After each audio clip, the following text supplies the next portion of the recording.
Bom dia para você que acompanha o Bahia Notícias nas redes sociais. Estamos aqui recebendo mais um candidato da série de entrevistas com os candidatos a prefeitos de Salvador nas eleições de 2020.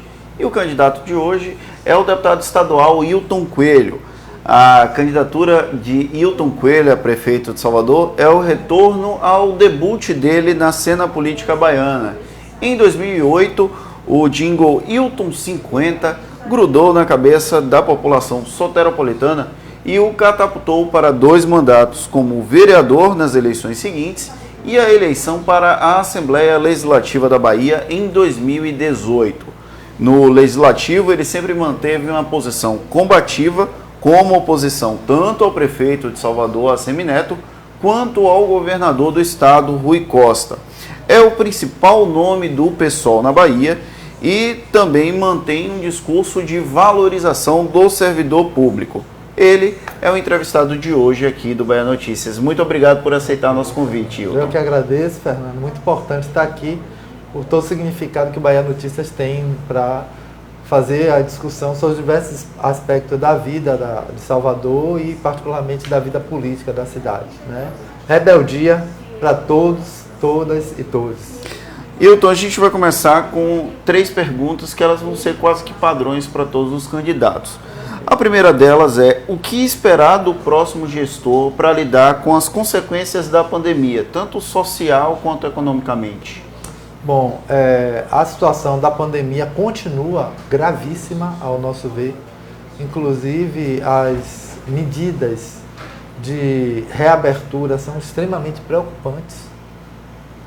O que a gente percebe esse final de semana foi um final de semana, ao meu ver, que ensaia, sinaliza uma situação muito preocupante, possivelmente aqui na cidade de Salvador, as praias lotadas, né? Eu sou morador do subúrbio ferroviário, tive condição de transitar pela região e percebi como a população estava em massa na praia e sem máscara, né? Então a situação realmente é bastante preocupante e precisa, portanto, do nosso cuidado. Para nós, o principal é o fortalecimento da saúde básica. A pandemia pegou Salvador com 2 aspectos significativos que têm uma relação direta com o fenômeno. Primeiro, a situação da rede básica, né? Uma rede completamente desestruturada, maquiada com umas diversas dimensões do que é central para a vida do nosso município. Então, existe uma falsa sensação de que a saúde estaria numa situação mediana, mas não é verdade. Ela está bastante combalida. E categorias estratégicas, por exemplo, como os agentes comunitários de saúde, hoje são completamente desvalorizados. Pra você ter uma ideia, Fernando, e o público que nos acompanha, Salvador é a única capital do Brasil que não paga o piso nacional dos agentes comunitários de saúde, uma categoria que faz uma relação direta com a população, não apenas relacionada à pandemia, mas a outras situações. Agente de saúde combate a endemias. Há outras situações que Salvador, inclusive, está mergulhada, como a situação da epidemia de chikungunya e de dengue. Os agentes de saúde e de endemias também foram os responsáveis pelo recadastramento do SUS, que teve toda essa confusão recente, né? Exatamente. Entende? Então, é uma rede combalida, mas não em função do compromisso dessa categoria. Eu acompanho o funcionalismo em geral, e especialmente a educação e saúde. Eu acredito que nós vamos tratar de educação aqui também, né? Mas são pessoas extremamente dedicadas.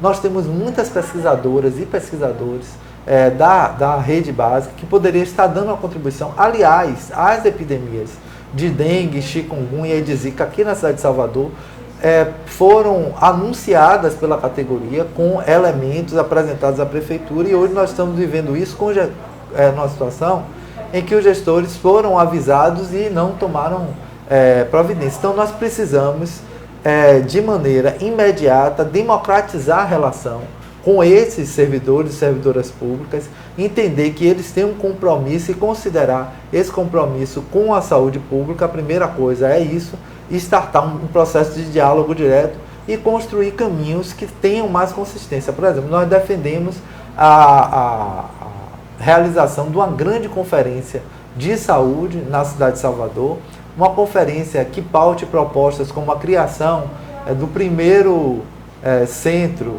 de estudos e pesquisa para a saúde e a educação da cidade de Salvador, que sistematizaria um conjunto de leituras, de indicadores e nos fariam ter uma ação bem mais, digamos, eficaz nessa saúde, que deve ser um trabalho de promoção de saúde, não de cura de doença, certo?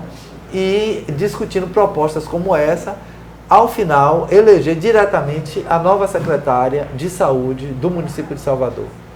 Na área de saúde e na área de educação, daqui a pouco a gente vai entrar na área de educação, nós queremos eleger a secretária. Se for secretário, é a vida, eu desejo que seja uma secretária, para nós ocuparmos esse espaço do ponto de vista do conteúdo e de outra simbologia, mas para nós elegermos diretamente alguém que tenha compromisso com a saúde dessa maneira, digamos assim, resultado de uma trajetória de dedicação, certo?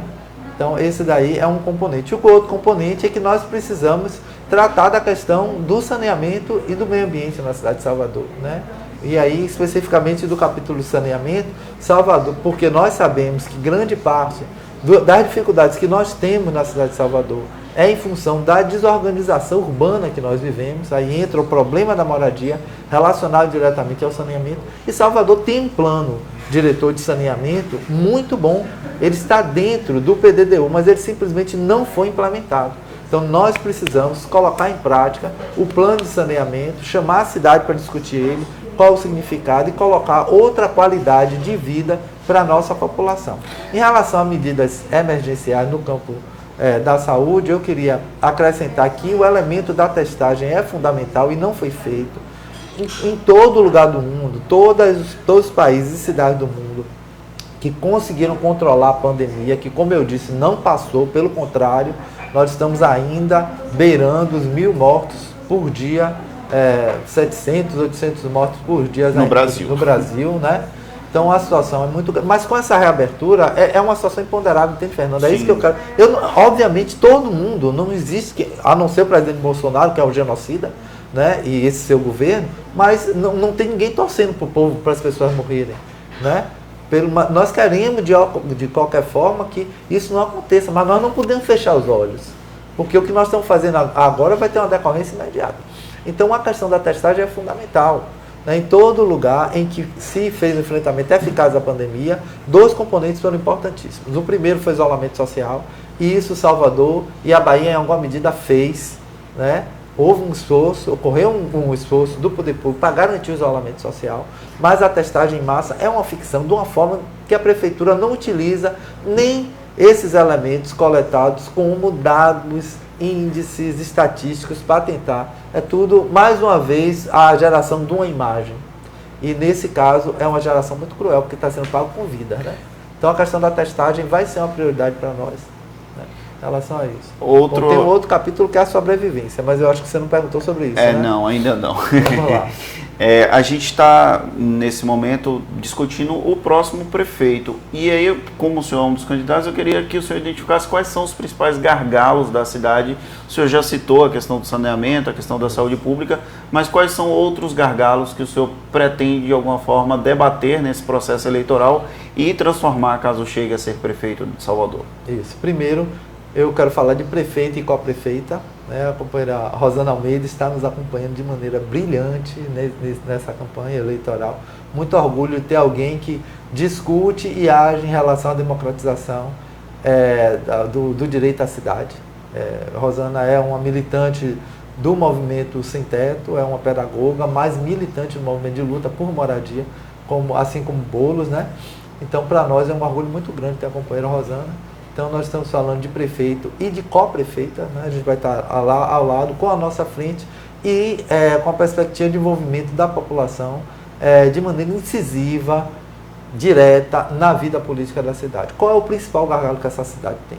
Salvador está sendo vendida. É por isso que a gente fala, chega de vender nossa cidade. Nossa cidade é lindíssima, temos uma história de resistência, por isso a gente fala que Salvador é a capital da resistência. É uma riqueza cultural fenomenal, uma trajetória de afirmação, inclusive no campo da política, transformadora, mas, infelizmente, nós temos hoje diversas gestões que resolveram vender a cidade, vender o seu território e vender a máquina pública. Isso, para nós, é um entrave. Essas forças políticas que estão aí, que chamam de 2 polos, né, elas já chegaram no limite que elas tinham para apontar para a cidade de Salvador. E hoje elas significam um bloqueio no desenvolvimento do trabalho da prefeitura a partir dos interesses realmente da população.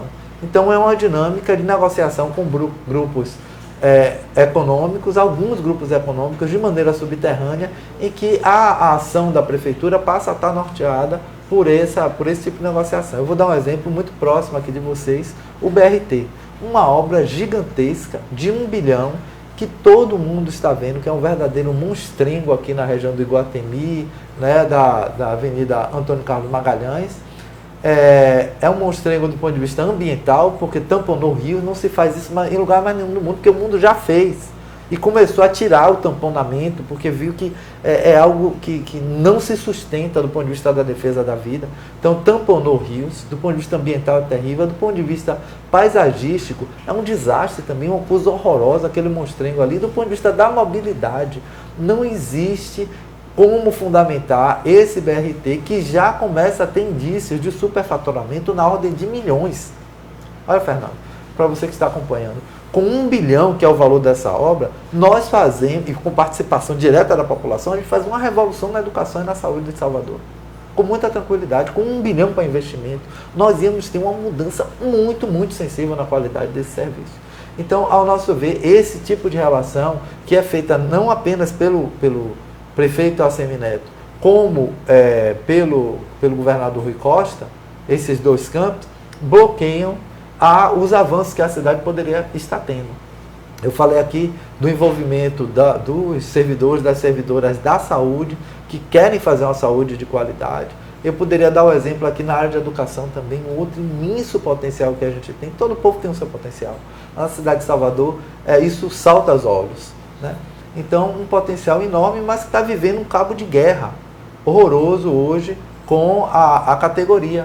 Eu não sei se vocês acompanharam, nós falamos no primeiro debate de TV que aconteceu recentemente, né? Foi um debate muito bom da Bandeirantes, e nós tratamos também dessa problemática, um secretário que desrespeita completamente a categoria das educadoras, dos educadores do município, dizendo que a escolha que foi feita por essas pessoas pela carreira, a opção pela carreira teria sido porque eles, no período anterior, tinham sido os piores estudantes, né? Então, como é que se trata uma categoria que tem um conjunto de dificuldades? Nós sabemos que a rede passa por um conjunto de problemas para se fazer um trabalho de qualidade, e o secretário trata as pessoas dessa forma. A segunda, depois do debate, o secretário não parou.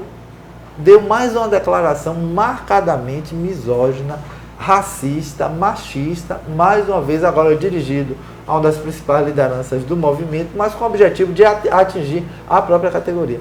Então, esse tipo de relação está ligado a uma ideia de que a educação em Salvador deve ser empacotada. A próxima pergunta é o que o senhor faria diferente da atual administração, mas eu acho que o senhor já está respondendo um pouco, então, né? Pronto. Vamos lá. Então, a gestão empacota a educação. Isso começou com o final do governo de João Henrique, quando o bandido Gedel Vieira Lima, em aliança com a Assemineto, eles estão até ali, né, na chargezinha de você, né? Ainda estou aparecendo, Gedel e a Assemineto falando, vou inventar outro assunto. Então começou no final do governo já de João Henrique, então a Salvador começou a comprar pacotes que sempre foram ligados a esquemas de fraude, inclusive. Mas o principal desses pacotes é que eles são externos à cidade.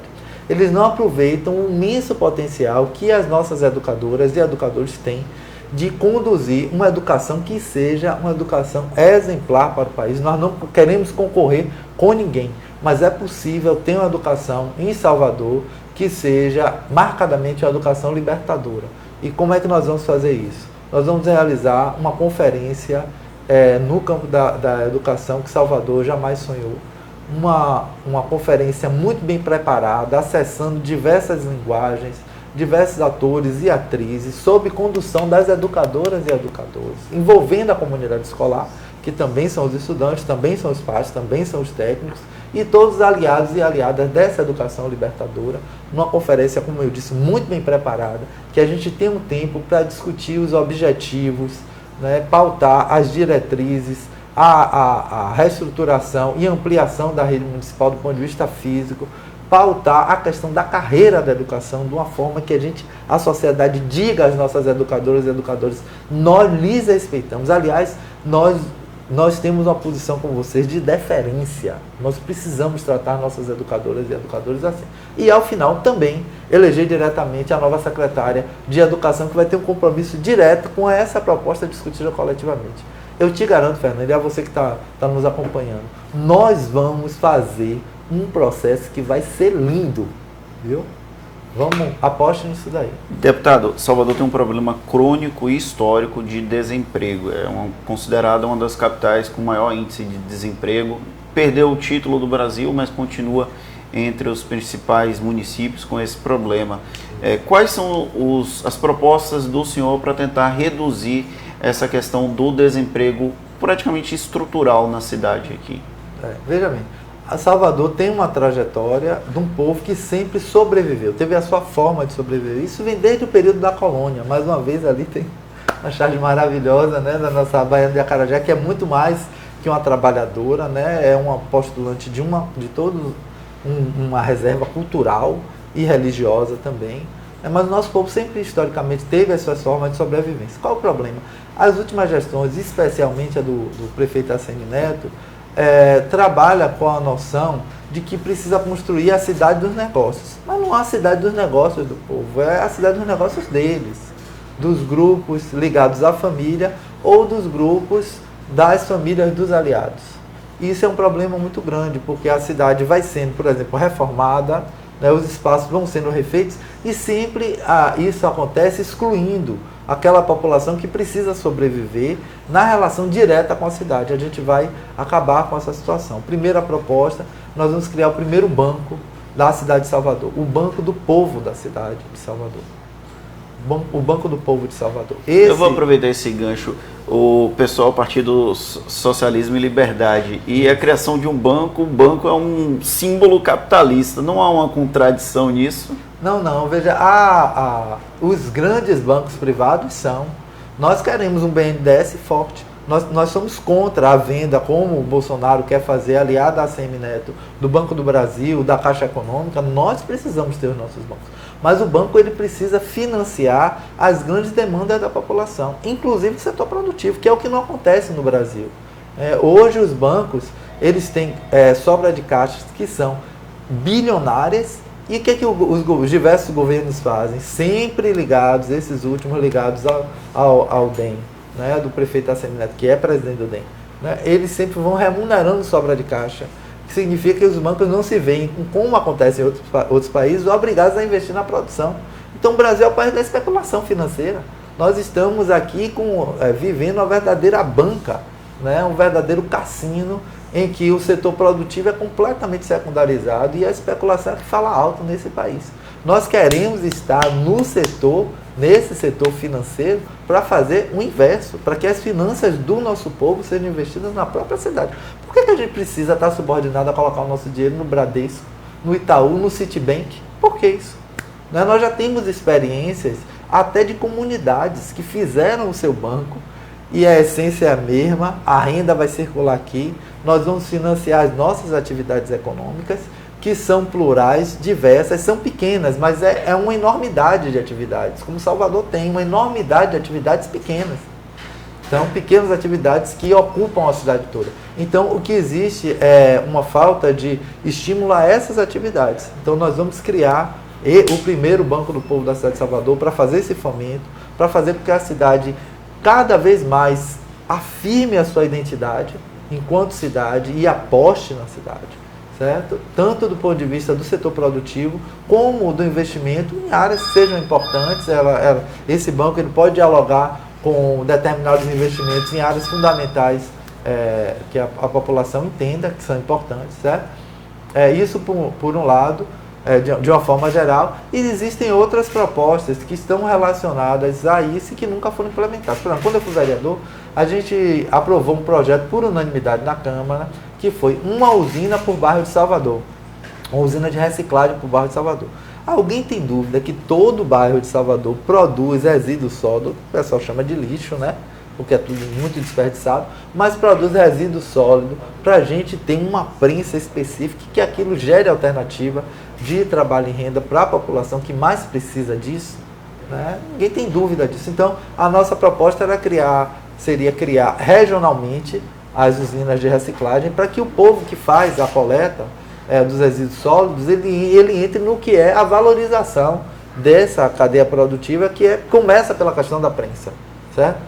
Então, isso é possível. Propostas como essa podem ser levadas à prática, né? Mas isso tudo está relacionado a uma dimensão de envolvimento direto da população na política, que é um outro traço da política da frente. Dizer assim, chega de vender nossa cidade, não é apenas uma negação. Significa que nós vamos ter que substituir esses acordos subterrâneos, né? Nós falamos com muita veemência, chega de vender nossa cidade, mas para substituir os acordos subterrâneos por uma coisa que esteja transparente, né? No sentido de que ela vai ser coletivizada. Então, o exercício direto da influência do povo na política é a espinha dorsal do nosso projeto, para articulação dentro da cidade de Salvador. E, nesse sentido, vai funcionar também. A gente vai fazer o primeiro congresso dos trabalhadores e das trabalhadoras autônomas da cidade de Salvador, que vai discutir o espaço urbano, primeiro, né? Esse conjunto de conflitos aí que fazem com que o povo que quer trabalhar seja perseguido, tratado como pessoas que fossem mal para a sociedade. Nós vamos acabar com isso, porque todo ambulante, todo camelô, ele quer organizar o seu espaço. O problema é que ele não tem autoridade institucional para fazer isso. E a nossa prefeitura, como vai ser uma prefeitura radicalmente popular, a gente vai dizer, essa autoridade que nos foi dado por nós mesmos, por nós povo, agora é para colocar a gente na condução do processo.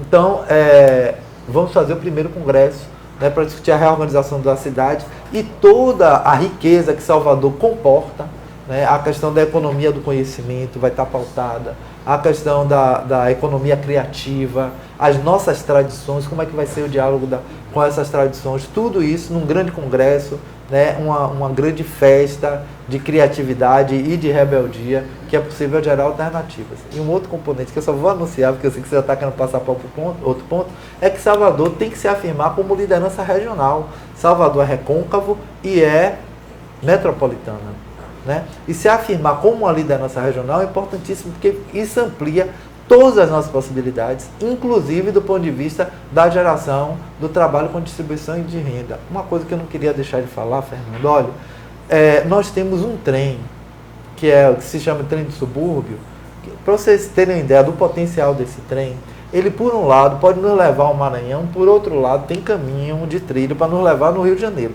de uma forma tão real, que o movimento Verde Trem e Trem de Ferro, um abraço a essas guerreiras e guerreiros, né, o companheiro Gilson Vieira, fez há alguns anos atrás um passeio de trem sobre trilhos, saindo de Salvador até o Rio de Janeiro. Imagine o potencial, porque na verdade a linha, a malha ferroviária, ela existe, né?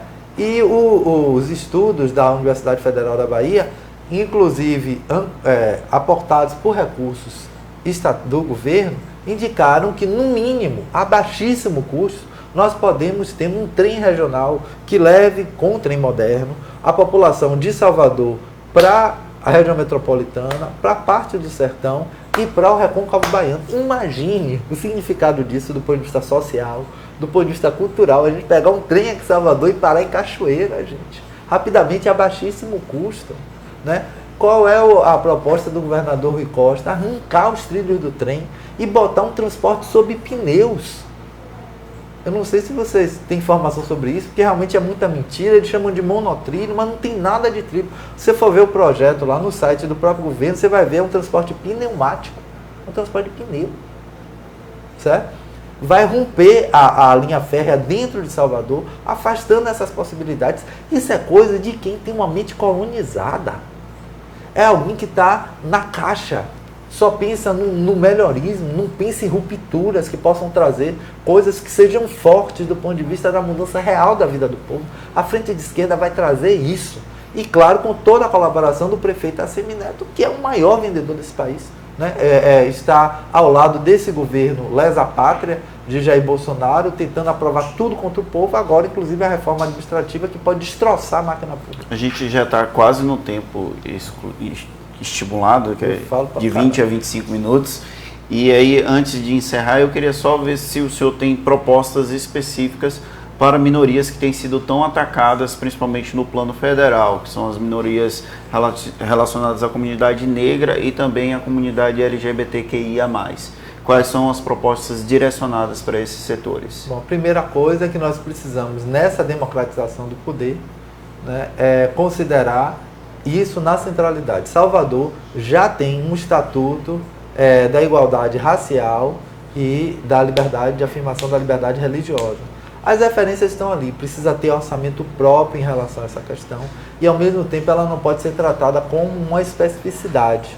Ela precisa, a nossa ancestralidade de luta, as nossas referências relacionadas ao povo negro, indígena e LGBTQIA+, elas precisam estar no centro da ação de todas as secretarias. Por exemplo, é impossível fazer um enfrentamento do ponto de vista cultural eficaz sem o componente da educação. E Salvador já construiu, é isso que eu falo do cabo de guerra, sabe, Fernando? Salvador já construiu uma coisa maravilhosa, as educadoras têm uma grande produção, nós temos milhares de pesquisadoras com pós-graduação, boa parte delas trataram inclusive da Lei 11.645, né, fizeram produções nas escolas, mas tudo isso está tamponado. Então nós precisamos dar asas a isso para fazer aquela disputa de visão de mundo contra o racismo, né? Então é preciso ter uma visão globalizada em relação a isso. Ocupação de espaço de poder, nós precisamos pensar no secretariado que reflita essa composição da nossa cidade, que é de grande maioria negra e indígena, né? E precisamos fazer discussões relacionadas a medidas mais pontuais, como, por exemplo, a questão das cotas nos concursos públicos, né? Tem um programa específico sobre isso. E ter posicionamento político. Hoje, Salvador está dentro de uma Bahia em que a juventude negra está passando por uma situação de genocídio, né? A postura do governador, né, de dizer que a execução do Cabula foi feita por artilheiros que estavam na porta do gol, até hoje está na garganta, não apenas de militantes do movimento negro, mas de pais e mães que nessa cidade hoje estão enterrando seus filhos. Nós estamos promovendo uma excrescência. Hoje a coisa mais comum, eu vejo isso porque eu sou morador subferroviário, quando a gente vai perguntar quem está sendo enterrado ali no cemitério de plataforma, geralmente são os filhos que estão sendo enterrados pelos pais. Nós não podemos naturalizar isso. Então precisa ter posicionamento político em relação a essa questão do genocídio, por exemplo, criando uma ouvidoria específica, né, para tratar do problema do genocídio. Em relação à população LGBTQIA+, eu falei aqui, né, do estatuto, mas nós precisamos também pensar, reforçar os centros de referência, né? Nós precisamos pensar em trabalhos publicitários que relacionam essa questão e precisamos relacionar também, né, com uma força significativa as possibilidades do ponto de vista de inserção dessa população no mercado de trabalho, né? Hoje nós sabemos que grande parte da população LGBTQIA+, uma parte dela, né, como existe um processo de afirmação do preconceito vindo que se inocula na própria família, uma parte dessa população, inclusive, tem que se prostituir, porque ela não tem condições de sobreviver se não for através da venda do próprio corpo. Então nós precisamos de alternativas nesse campo também da geração de trabalho com distribuição de renda e riqueza para essa população. Candidato, por uma questão de equilíbrio com todos os outros, infelizmente o nosso papo vai ter que terminar por aqui. Tá bom. Agradeço por ter aceitado o nosso convite e deixo espaço para o senhor fazer suas considerações finais para os nossos espectadores aqui do Bahia Notícias. Ok, Fernando. Bom, nessa eleição se fala muito em dois polos. A perspectiva é que existiriam os candidatos grandes, né, e existiriam os outros candidatos. Nós queremos falar de grandes propostas, grandes visões para a cidade de Salvador. Essas duas alternativas que se autoproclamam como as principais alternativas do ponto de vista dos horizontes, na verdade lhe oferecem algo que é muito limitado, que é o melhorismo. O máximo que eles conseguem prometer no processo eleitoral é que vão melhorar a vida do povo. Nós não viemos para fazer isso, nós viemos para romper os limites que bloqueiam a nossa cidade. Então essa ruptura passa necessariamente por afirmar a questão da democracia direta, a participação direta do nosso povo. passa por negar a venda da nossa cidade. E nessa perspectiva da participação direta, conseguir criar uma correlação de força que a gente possa, de fato, enfrentar essas forças políticas que não são nada desprezíveis. Elas ficam subterrâneas porque não podem ser forças confessas, mas elas são forças expressíveis. E nós, nesse sentido, não estamos lhe chamando para votar. Nós não estamos chamando a capital da resistência para votar. Nem eu, nem a companheira Rosana, apenas. Nós estamos te chamando para fazer uma luta, uma nova guerra de independência, que passa por afirmar o poder popular na cidade, passa por afirmar Salvador como uma liderança regional, que tenha capacidade e expressão política, inclusive, para discutir os rumos do nosso Brasil.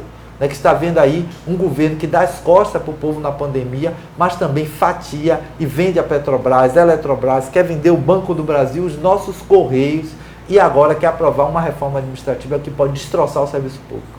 Contra tudo isso, vamos nos rebelar. O caminho é a Frente de Esquerda Socialista, o PSOL, o PCB e a Unidade Popular, como parte desse povo que tem uma trajetória de resistência, de criatividade, que vai se afirmar com certeza nesse processo eleitoral e vai criar uma vitória para si mesmo. Obrigado, candidato. Bom, pessoal, a entrevista com o candidato Wilton Coelho fica por aqui. Nesta quarta-feira, a transcrição entra no site do Bahia Notícias, mas você pode acompanhar a qualquer tempo em todas as nossas redes sociais. Semana que vem temos um novo candidato entrevistado na terça-feira, às 11 da manhã. Um grande abraço e até a próxima. Obrigado.